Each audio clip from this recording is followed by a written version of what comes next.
इस वीडियो में हम बात करेंगे क्रॉस एग्जामिनेशन की कि विटनेस का क्रॉस एग्जामिनेशन कैसे किया जा सकता है। सबसे पहले बात कर लेते हैं कि अगर आप एडवोकेट हैं और आपने सामने वाली पार्टी का जो विटनेस है जिसका चीफ हो चुका है उसका क्रॉस करना है। सबसे पहले ऐसे बात कर लेते हैं कि आप एडवोकेट हैं।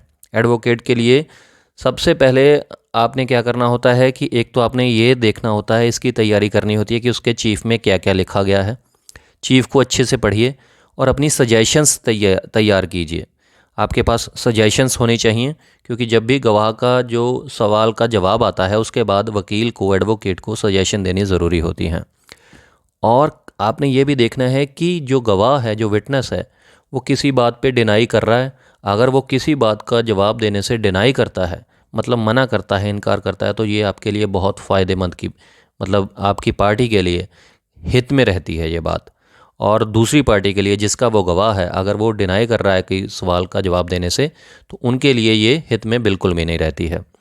तो सजेशंस कैसे देते हैं वो मैं आपको बता देता हूँ कि देखिए, जब भी आप सजेशन देते हैं, अगर आप विटनेस भी हैं तो वो भी मैं बता रहा हूँ क्योंकि इसकी जो कानूनी जो लॉ की लैंग्वेज होती है वो थोड़ी अलग होती है कॉमन लैंग्वेज से, जो कि जल्दी समझ में नहीं आती है। गवाह को लगता है कि ये गलत लिखाया जा रहा है। अगर आप बोलते हैं कि आप गलत बयान दे रहे हैं, इसको इस तरीके से नहीं लिखवाया जाता। इसको लिखवाया जाता है कि ये गलत है कि मैं झूठा बयान दे रहा हूँ। ये गलत है कि मैं झूठा बयान दे रहा हूँ। अब जो विटनेस है वो कई बार झगड़ पड़ता है कि मैं झूठा बयान नहीं दे रहा हूँ, लेकिन आप इसकी लैंग्वेज समझिए। ये गलत है कि मैं झूठा बयान दे रहा हूँ, मतलब इसका यही बनता है कि मैं सच बोल रहा हूँ। लेकिन ये दूसरी पार्टी का जो वकील है, जो एडवोकेट है, उसने सजेशन ऐसे ही देनी होती हैं। ये लैंग्वेज है लॉ की। या आप मान के चलिए आप मौके के गवाह हैं, मौके के विटनेस हैं, और आप दूसरी तरफ आप वकील हैं, तो आपने सजेशन कैसे देनी है? आप ये बोलेंगे कि ये गलत है कि मैं मौके पर नहीं था। ये गलत है कि मैं मौके पर नहीं था।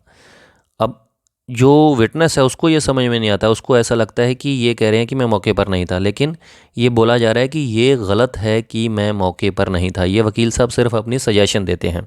इसका मतलब यही बनता है कि मैं मौके पर मौजूद था। तो ये सजेशंस होती हैं जो वकील साहब देते हैं। अगर आप नए एडवोकेट हैं तो ये आपके लिए भी फ़ायदेमंद है। अगर आप विटनेस हैं किसी केस में तो ये भी आपके लिए वीडियो फ़ायदेमंद है, क्योंकि इसको समझ लीजिए, ये सिर्फ सजेशंस होती हैं जो कि ऑपोजिट पार्टी के वकील ने देनी ही होती हैं। अब या मान के चलिए एक एग्जांपल ले लेते हैं कि आप किसी वसीयत के गवाह हो, विल के गवाह हो, और तो कुछ पर्सनल सवाल भी पूछ सकते हैं क्रॉस एग्जामिनेशन में। जो सामने वाले पार्टी के वकील हैं वो कुछ पर्सनल सवाल भी आपसे पूछ सकते हैं। आपको उनके जवाब देने पड़ेंगे। अगर आप डिनाई करते हैं तो जिस पार्टी के आप गवाह हैं उस पार्टी का जो केस है वो ख़राब हो सकता है, क्योंकि जो कोर्ट है वो सिर्फ फैक्ट्स के जवाब को देखती है, सिर्फ फैक्ट्स को देखती है। आपके पर्सनल सवालों के जवाब को कोई मायने नहीं रखा जाएगा। इसलिए झगड़े मत वकील से, आराम से पहले उनका सवाल सुने, उसके बाद आराम से सोच के जितना कम से कम शॉर्ट में आपका जवाब आएगा उतना ही आपके लिए फ़ायदेमंद रहेगा।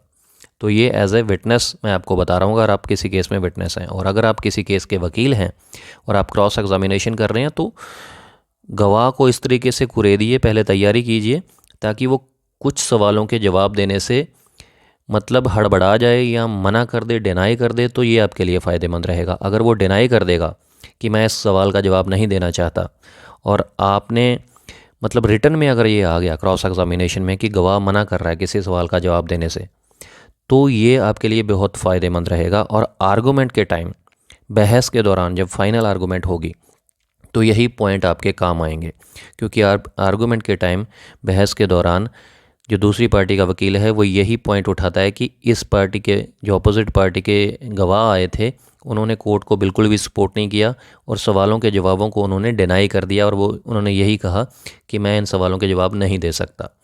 तो इसलिए इन चीज़ों का आप ध्यान रखिए अगर आप एडवोकेट हैं। और जैसे कि बात कर रहे थे कि अगर आप वसीयत के गवाह हैं तो सामने वाली पार्टी का जो वकील है वो ये भी पूछ सकता है कि आप जो मरने वाला वसीयत करवा के गया, आप उसको कैसे जानते थे, आप उसके कितने क्लोज थे, वो उसने आपको ही विटनेस क्यों बनाया। तो अगर आप कहेंगे कि मैं इसका जवाब नहीं देना चाहता तो ये आपकी पार्टी का जो केस है वो ख़राब हो सकता है। और दूसरी बात देखिए, सजेशंस भी हो गए, डिनाई भी हो गया कि आप सजेशंस आते हैं एडवोकेट के द्वारा, और डिनाई अगर आप विटनेस करता है तो भी केस ख़राब हो सकता है। और आफ्टर एफिडेविट, कई बार क्या होता है कि जो सिविल केस होते हैं उनमें एफिडेविट दे दिया जाता है जब चीफ टेंडर किया जाता है। उसके बाद गवाह को क्या लगता है कि मेरी गवाही जो है कंप्लीट हो चुकी है, लेकिन सिर्फ चीफ टेंडर करने से गवाही पूरी नहीं होती है। उसके बाद क्रॉस एग्जामिनेशन होता है।